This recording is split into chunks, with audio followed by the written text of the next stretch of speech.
Olá, meus amigos, minhas amigas. Aqui nos encontramos mais uma vez para mais um momento de estudo, mais um momento de reflexões acerca do Evangelho de Jesus, à luz da doutrina espírita. E por isso, mais uma vez agradecemos a Deus, agradecemos a Jesus, agradecemos aos espíritos amigos. A Deus, nós agradecemos e precisamos constantemente agradecer, em especial e acima de tudo, pela vida, este patrimônio maior que Deus nos concedeu para a nossa administração. Agradecer a Deus constantemente por todas as oportunidades que Ele nos oferta ao longo da nossa trajetória.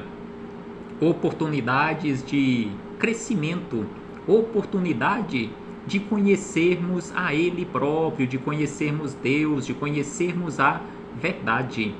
Agradecemos a Jesus, nosso Mestre e Senhor, guia e modelo para toda a humanidade, conforme nós encontramos em suas biografias ou em seus evangelhos de amor.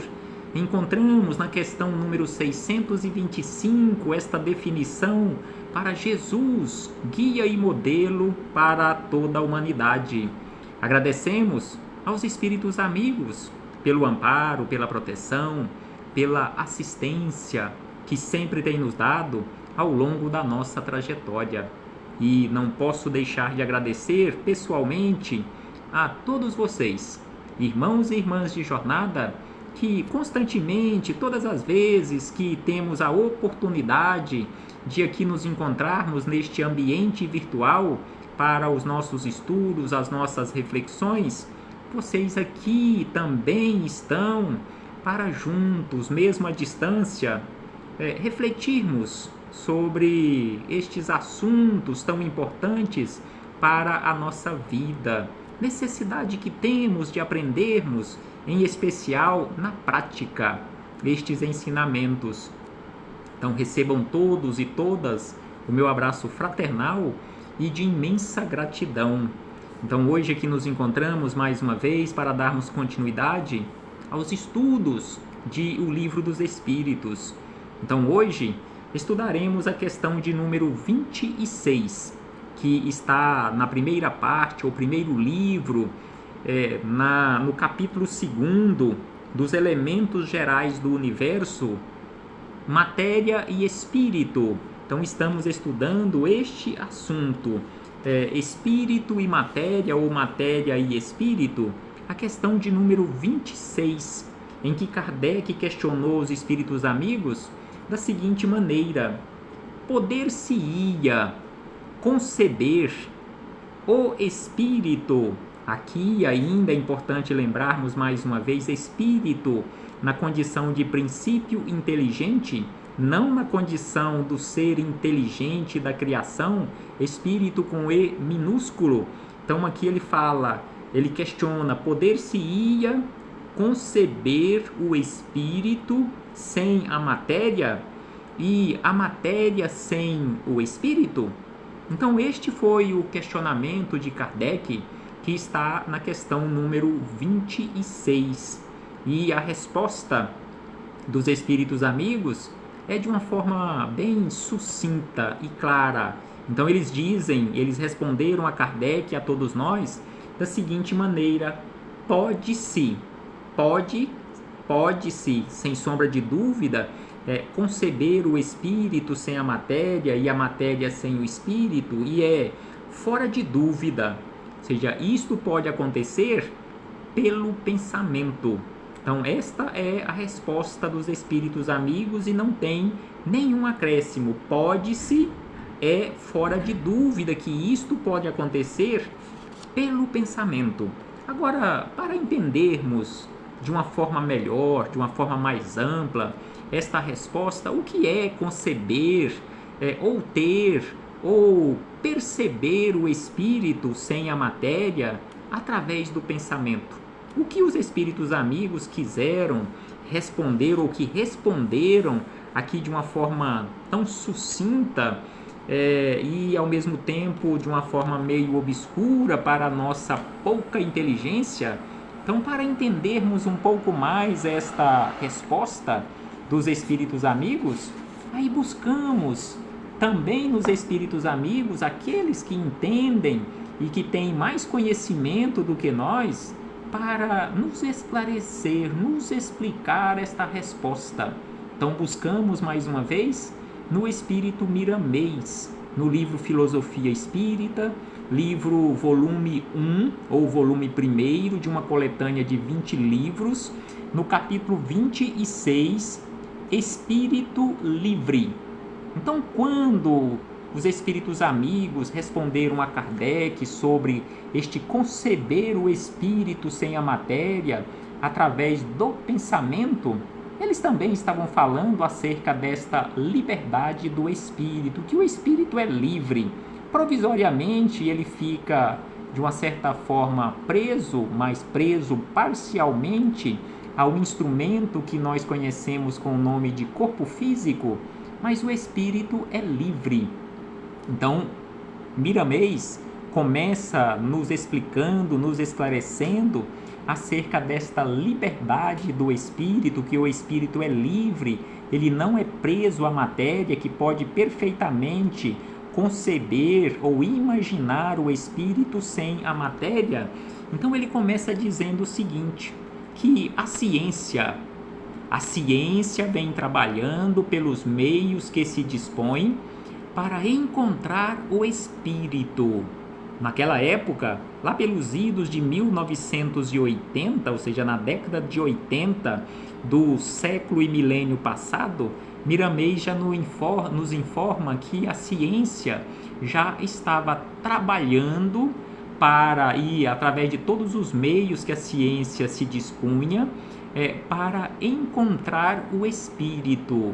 E sem sombra de dúvida, mais do que nunca na atualidade, a ciência está trabalhando, ou seja, continua trabalhando para encontrar o espírito. Onde está o espírito?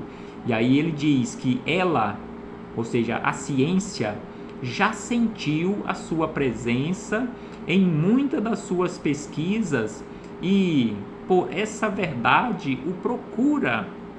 Então ele diz que naquela época a ciência já havia sentido a presença do espírito nas suas pesquisas e por essa verdade a ciência continuava à procura.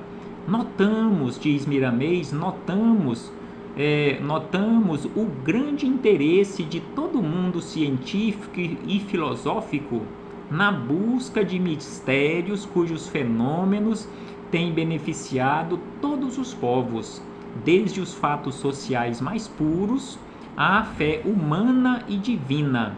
Então aqui ele diz que a espiritualidade superior já estava verificando, já estava notando o grande interesse do mundo científico, do mundo filosófico, nesta busca em relação a este mistério da existência do espírito, mistério para a nossa ciência humana, porque para o mundo espiritual isto não é mistério. No entanto, diz Miramês, o espírito é força. O espírito é força dentro da força de Deus, que o alimenta e sustenta em todos os rumos, condicionando valores e destacando luzes em todos os corações. Então o espírito é força, o espírito é energia, o espírito é luz, conforme ele já havia nos falado. Os outros espíritos amigos também já nos falaram muitas vezes em relação ao espírito, que é luz, que é força, que é energia. Então ele diz que o espírito é força dentro da força maior, Deus, que é a força divina, a força criadora e sustentadora de tudo que existe ou que venha a existir no universo, inclusive o próprio universo, que o alimenta e sustenta em todos os rumos, condicionando valores e desatando luzes em todos os corações. E aí ele acrescenta que a alma, mesmo presa à matéria, é livre na sua essência. Então aqui ele faz referência ao espírito, denominando de alma, porque Kardec diferenciou, para efeito didático, diferenciou espírito e alma. Kardec, para efeito didático, ele mesmo disse assim, que espírito seria denominado aquela essência, aquela energia, aquela luz imortal, quando não ligada ao corpo físico, ou seja, o espírito fora do corpo físico. E alma, um espírito encarnado, ou seja, alma é durante o período em que nós nos encontramos aqui ligados ao corpo físico. Então, alma é o mesmo espírito, só que ligada ao corpo físico. Então, a alma, mesmo presa à matéria, é livre na sua essência. Ela não é presa, ou seja, a alma ou a essência divina, a luz, a força divina que está aqui representada nessa partícula que conhecemos com o nome de espírito ou alma, não está presa. Ela, em sua essência, é livre. Ela tanto cede aos processos inferiores, quanto se interliga com o bem, dando forma à energia para trabalhar no campo imenso da expansão das qualidades elevadas, que vibra em tudo, pelo amor que irradia em todas as substâncias. Então aqui ele nos lembra que a alma ou o espírito é exatamente esta energia que se liga ou que se interliga a processos, que cede a processos inferiores e que ao mesmo tempo também se liga ou interliga com o bem, dando forma à energia. Então a alma, através do seu corpo, que nós conhecemos com o nome de perispírito, é quem dá forma, é que dá este molde, ou que é este molde para a moldura do nosso corpo físico. Então ela dá este molde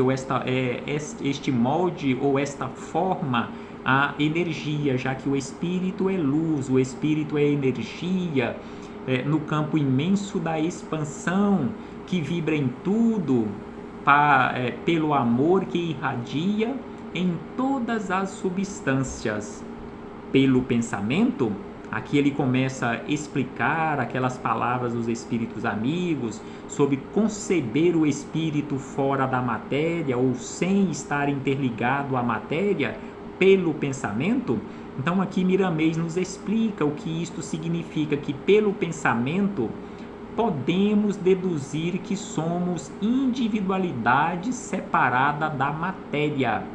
Então aqui ele nos explica aquela palavra ou aquela frase dos espíritos superiores sobre conceber o espírito fora da matéria pelo pensamento. Então ele diz que pelo pensamento podemos deduzir que somos individualidade separada da matéria e que a matéria é uma substância separada do espírito. Espírito e matéria estão separados e ao mesmo tempo se unem para um auxiliar o outro, mais a matéria ser auxiliada pelo espírito do que o espírito pela matéria. O espírito, sem sombra de dúvida, precisa neste momento da matéria para utilizá-la como instrumento, mas para o progresso, a matéria precisa muito mais do espírito para sair do seu estado de inércia.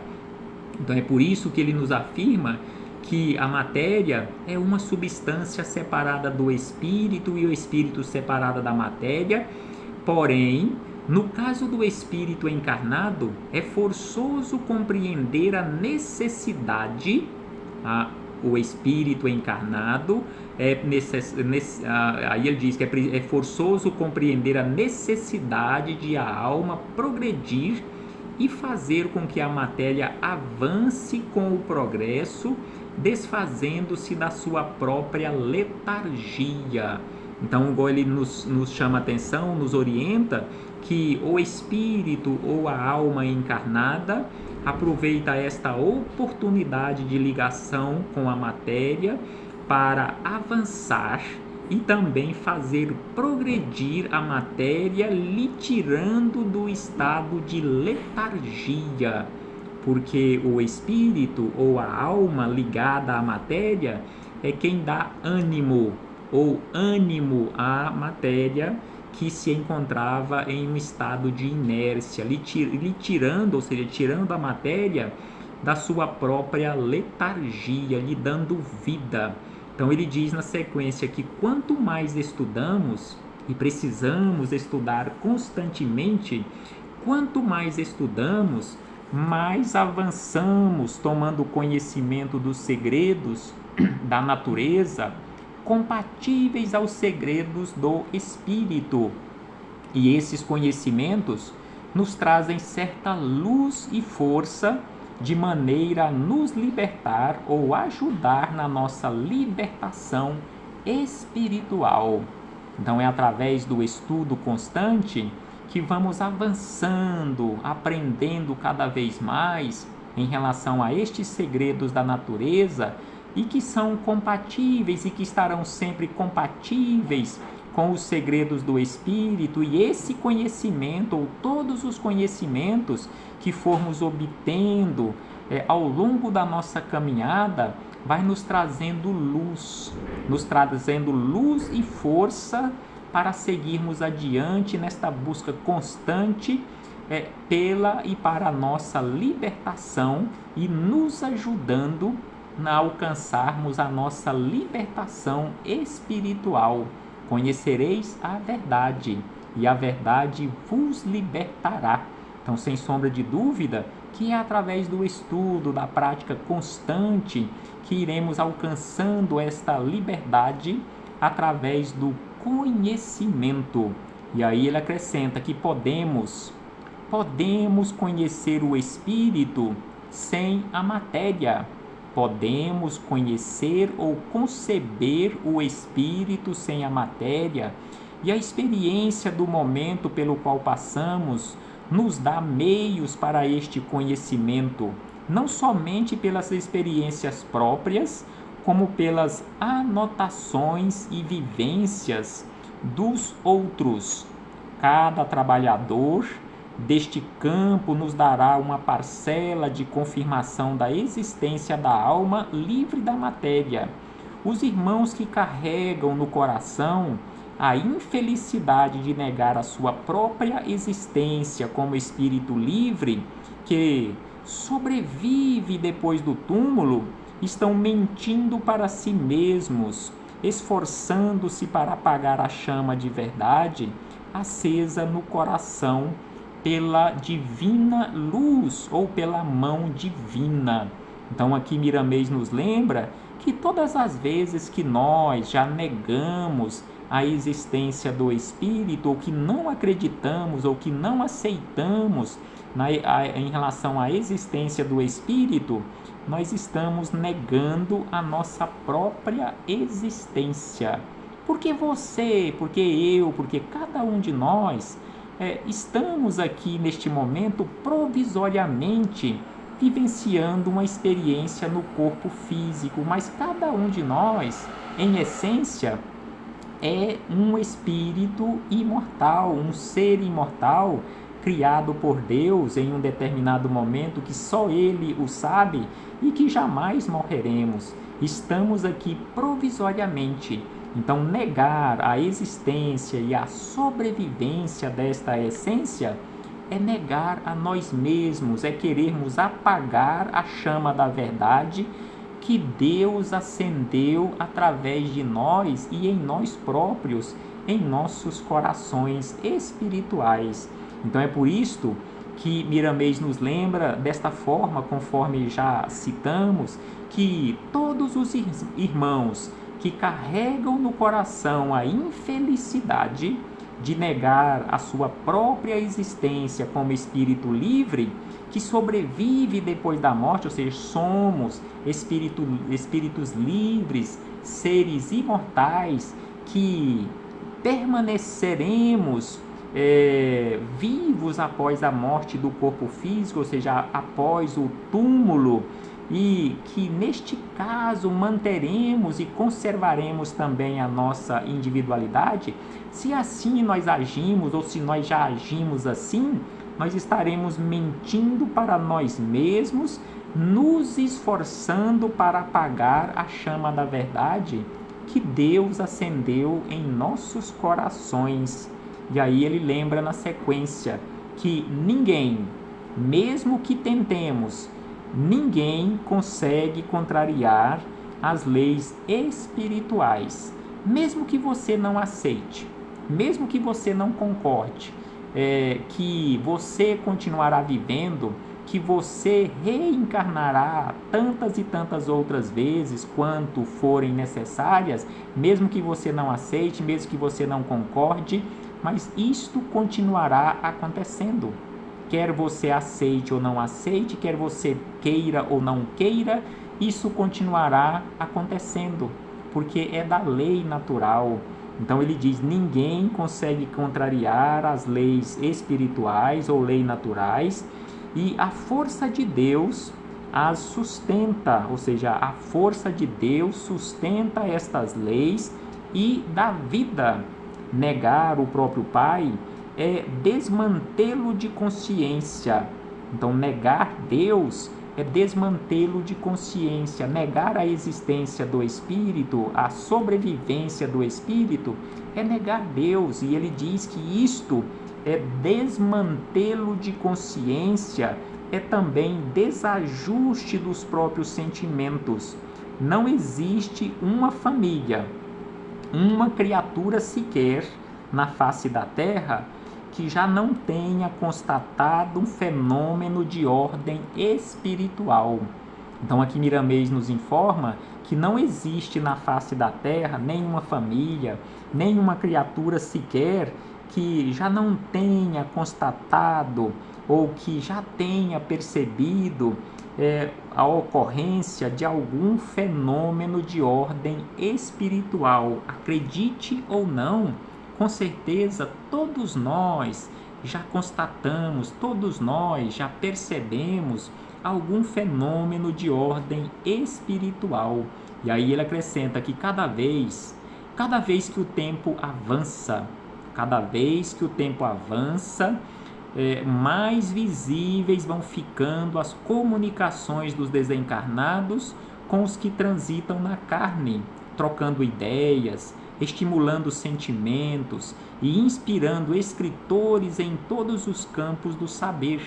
Então aqui ele nos orienta, ele nos esclarece que cada vez que o tempo avança, quanto mais o tempo avança, quanto mais o tempo passa, mais isto vai se tornando comum, mais visíveis, mais patentes vão se tornando as comunicações dos espíritos fora do corpo físico com os espíritos no corpo físico, ou seja, de desencarnados para encarnados, trocando ideias, estimulando sentimentos e nos inspirando para as melhores escolhas para a nossa vida. Então, em assim acontecendo constantemente, conforme nos informa Miramês, não tem como continuarmos negando. Então ele diz que negar estes fatos tão comuns entre os homens é torcer ou disfarçar uma verdade que está desabrochando como o sol do meio-dia. Como que você vai disfarçar ou não acreditar no sol do meio-dia, dizer que o sol não existe, que o sol é uma ilusão? Então, mesmo estando a milhões de quilômetros de distância da Terra, ele existe e mantém e sustenta a vida aqui no planeta Terra. Mesmo que você não aceite, que você não concorde, mas é assim. Então ele diz que negar os fatos tão comuns entre os homens é torcer uma verdade que está desabrochando como o sol do meio-dia. E aí ele acrescenta que o espírito é livre e comunica onde quer que seja, fazendo a vontade de Deus na instrução e no amparo a todas as criaturas da terra. Então, o Espírito é livre e se comunica em todos os lugares, fazendo a vontade de Deus na instrução e no amparo de todas as criaturas. Porque conforme os Espíritos amigos nos orientam, nos esclarecem, Deus não age na nossa vida diretamente. Ele age na nossa vida através desses espíritos livres, mais esclarecidos, que já têm condições de nos auxiliar em nome de Deus, colocar em prática a vontade de Deus. Então, Deus, através de todos nós, na condição de seus filhos, espíritos livres, ele age na vida dos outros filhos que se encontram em maior ignorância do que os outros que já alcançaram uma liberdade maior, uma sabedoria maior. Então o Espírito é livre e comunica onde quer que seja, fazendo a vontade de Deus na instrução e no amparo de todas as criaturas, porque ninguém está desamparada ou desamparado. Quem nega, acrescenta Miramês, que quem nega o Espírito está recebendo seus benefícios pela água que bebe, pelas vestes que usa, pela comida que o alimenta, pelo ar que respira e pela paz que desfruta, porque os Espíritos do Senhor, em falanges do bem, têm ação em todos os reinos da natureza, para que surja a harmonia na criação. Então, aqueles que negam, se nós, com certeza, um dia nós já negamos a existência do Espírito, nós estamos negando quem está nos auxiliando, mas eles não vão ficar chateados, melindrados ou com raiva de nós. É a nossa ignorância. Então ele diz que quem nega o Espírito está recebendo constantemente benefícios desses mesmos Espíritos que agem em todos os reinos da natureza, para que surja a harmonia na criação. E aí ele acrescenta, para encerrar estas reflexões, dizendo ainda o seguinte: se a própria ciência, nos dias que correm, já nos mostra muitas coisas que estavam antes invisíveis, e se já desfrutamos desses véus que se suspenderam, como não crer no mais além? Então aqui ele questiona: como não crer no mais além? Sem sombra de dúvida, conforme ele diz, a carne é um dos véus inúmeros na escala infinita dos segredos de Deus.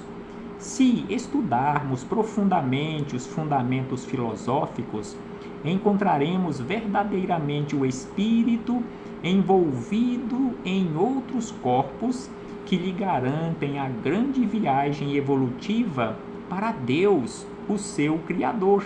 Então ele diz que se estudarmos profundamente, encontraremos o Espírito envolvido em outros corpos. Entretanto, ele não depende do corpo para continuar a sua vida em outra faixa. Então aqui ele lembra que o Espírito não depende do corpo para continuar a sua vida em outra faixa. O corpo é que depende dele para lhe garantir a forma que usa como homem. Então, em muitas situações, nós já falamos ou já ouvimos falar que eu tenho um espírito. Então, você não tem um espírito. Você é um espírito que, provisoriamente, tem à sua disposição um instrumento que conhecemos com o nome de corpo físico. Então, você é o espírito. Conforme ele diz, o corpo é que depende do espírito. E é exatamente o espírito que lhe garante a forma que usa como homem. Homem no sentido genérico. Então, essa forma que nós temos na condição de seres humanos, ela é dada pelo Espírito. O Espírito é o molde, ou o corpo do Espírito, como já falamos em outros estudos, o perispírito. Então é o corpo do Espírito ou perispírito que, além de ser o laço que prende a energia ou a luz que é o espírito, a matéria, também é este molde, lhe dá forma na condição humana, porque o espírito, em essência, é luz, e a luz não tem forma. E aí ele encerra: procuremos trabalhar para a maior liberdade. Nesse esforço, sendo uma prece, os céus nos atenderão, fazendo-nos cada vez mais livres.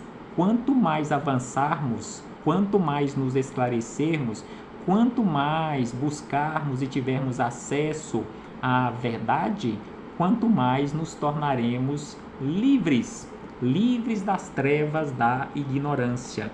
Reflitamos acerca disto, meus irmãos e irmãs, e sem sombra de dúvida, é preciso, além de refletirmos, além de estudarmos, é preciso que trabalhemos, é preciso que coloquemos mãos à obra, para que possamos realizar em nós a transformação que necessitamos, a transformação do nosso mundo interior. A paz do Cristo esteja sempre conosco. Um abraço fraternal a todos e a todas. E, mais uma vez, muito obrigado. Muito obrigado pela presença e participação de todos e de todas. E até breve. Até muito breve, quando aqui pretendemos voltar a nos reunir com a permissão e graça de Deus para darmos continuidade a esta busca por conhecermos a nós mesmos, conhecendo a verdade. Até breve, meus irmãos e irmãs.